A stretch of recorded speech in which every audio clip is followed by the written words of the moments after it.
Hi, I'm Anita Potter from Anita Potter Productions, and today we're going to crush some drums. It's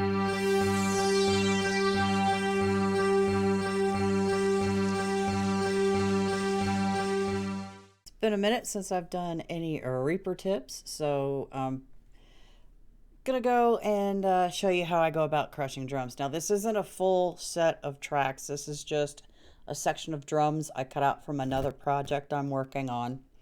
So I have the whole entire drums, all have EQs, and I have two I've got their panning set, their volume set. I've got one kick sample, one snare sample, and eventually I'll do a video on that one of these days as well. But I just thought I'd just go through and we'll crush them.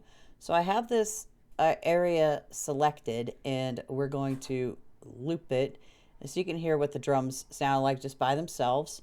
Now, let me just explain for a second why you might want to have a drum crush bus. Let's say you've got a really dense song going and you can't quite get your drums to pop out, and you've done all the EQ, added compression, added samples, and it's still not giving you what you need.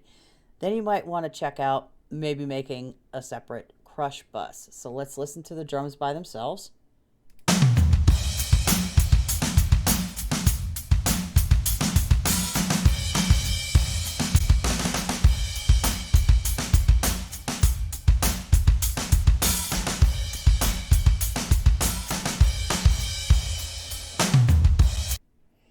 Doesn't sound too bad. When I was working with it within the track, there wasn't any excitement. So I'm going to scroll down here.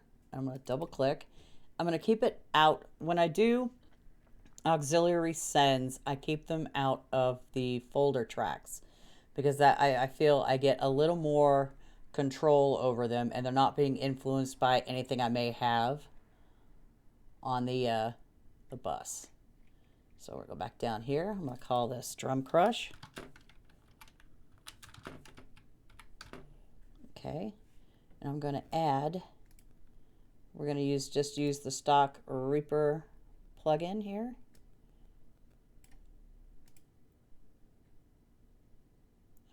Where is it? I get them confused. Is this it? Haha. Found it. So I'm going to set it before I show you how to send the tracks. I want it to, let's see, not that far. Click in here and go, we're going to start at like 25 to 1. I haven't really messed with any of these other ones. You can high pass it, you can low pass it. I'll high pass it like 100. Oops, I'm still having mouse issues. Can't correct it yet. Low pass, try about there, about 13K. So I'm going to left click and select the kick in, and I'm going to control click. Select kick out, kick resonance, kick sample, snare top. I'm not going to grab the overheads.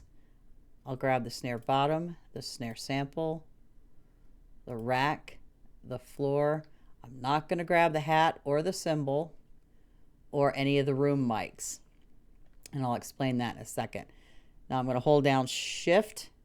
I'm going to grab the routing button and drag it down to the routing button on the crush bus, and then we're going to double check to make sure we have all of our tracks, and you can see they're all right over here, all ready to go.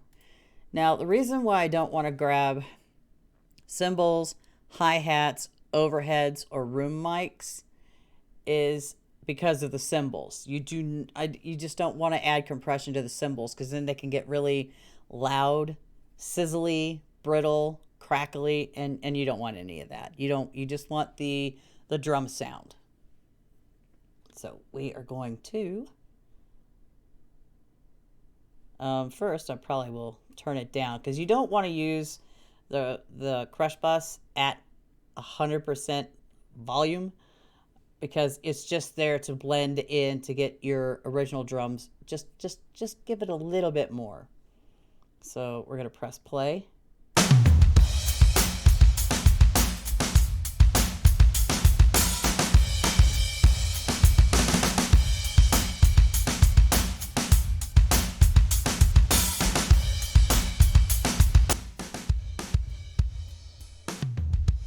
Compressor by itself. Oops.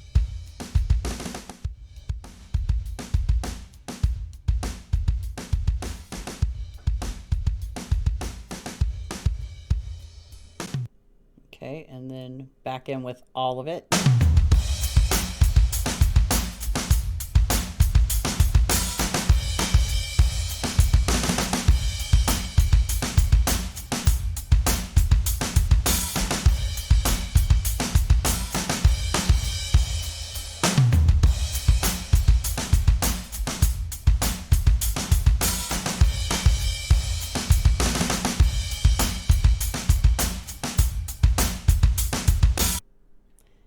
I think I can crush it a little harder. Let's go 50 to 1. I usually don't go any further higher than that.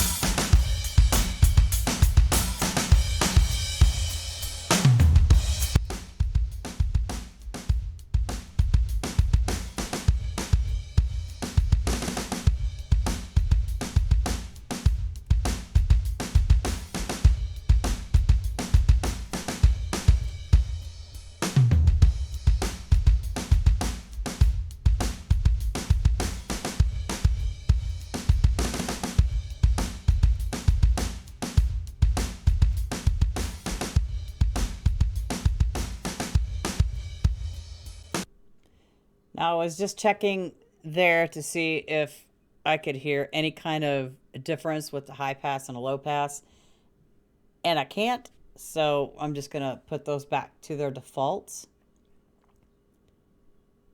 So, and I'm going to try, it's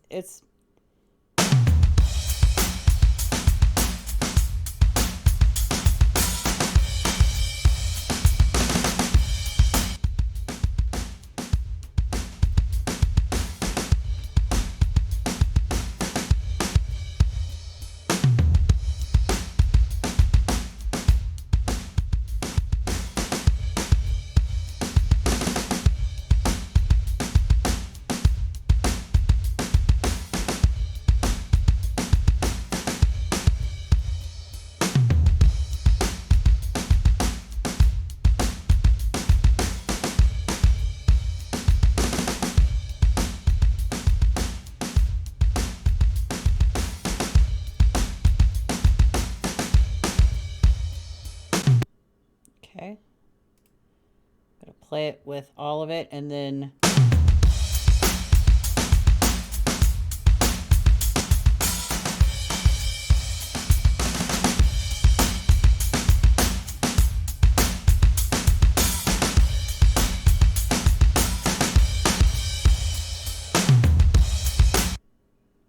yes, it adds just that little bit of extra snappiness and a little more boom on the kick just to get it to come out more within the context of a full track. Now, you don't want to do this with it by itself. I'm just doing this for teaching purposes only. I only really use it if I feel I need to. I try to do as much with the original drum tracks as I humanly possibly can to get them to sound how I would like to hear them within the song. Each song is different. Sure, like your heavy rock, metal, and the heavier stuff will need to have a crush bus. Things like soft rock and pop won't really need anything like that, and it just depends on the song. So I don't do a crush bus on every single track. I just do them on the ones that I feel could use a little more help with the drums in that area, instead of like slapping 6,000 samples in that's not doing any good. I tend to only use maybe one or two samples for the kick and the snare, and that's it. If I even use them at all, I usually end up just doing a crush bus. Now, I took the envelope section and I put the pre-compressor is already default at like 0 milliseconds. I turned the attack to the shortest, which is 0 milliseconds, and the release is also at 0 milliseconds, because it's like the decay, I wasn't getting what I was wanting to hear because the decay and the attack was not quick enough. So that's what I did, and I turned the ratio up from 25 to 50. I didn't mess with the high pass or the low pass. If I wanted to do that, I would do it straight on here.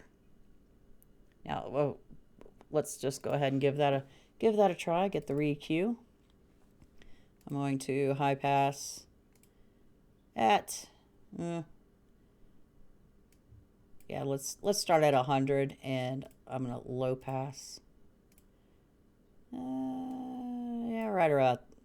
Well, let's put it back to default, right about there, and see if there's a difference with turning it on and off. I've also been looking at recently, actually, is where the EQ sits into the FX chain.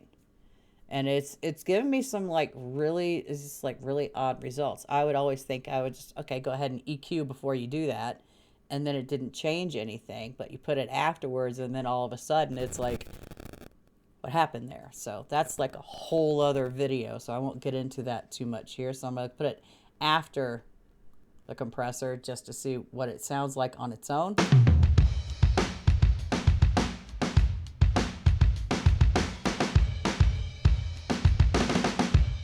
Drag it up.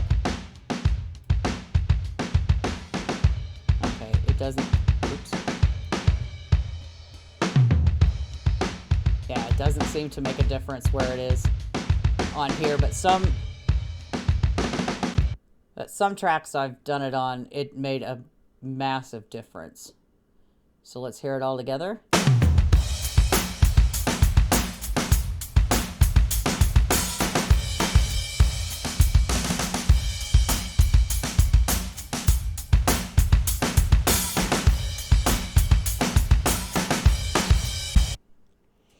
You could tell when I turned it off, the drums got just a little smaller. The crush bus added extra lift to it. So if you're ever having problems getting your drums to come out, try a crush bus. It doesn't matter what compressor you use. I've been favoring the Melda compressor recently, and it only goes to, I think, 20 to 1, but it still sounded pretty good on that. So just try your stock compressor, try other compressors, and see what you like the sound of.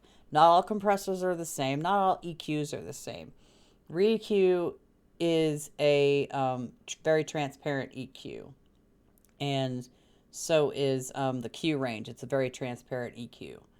So whatever sound you're looking for, it's all about experimentation, and this is how to make a crush bus. If you have any comments or questions, please leave them in the comment section below, and I will see you in the next video. Bye-bye for now.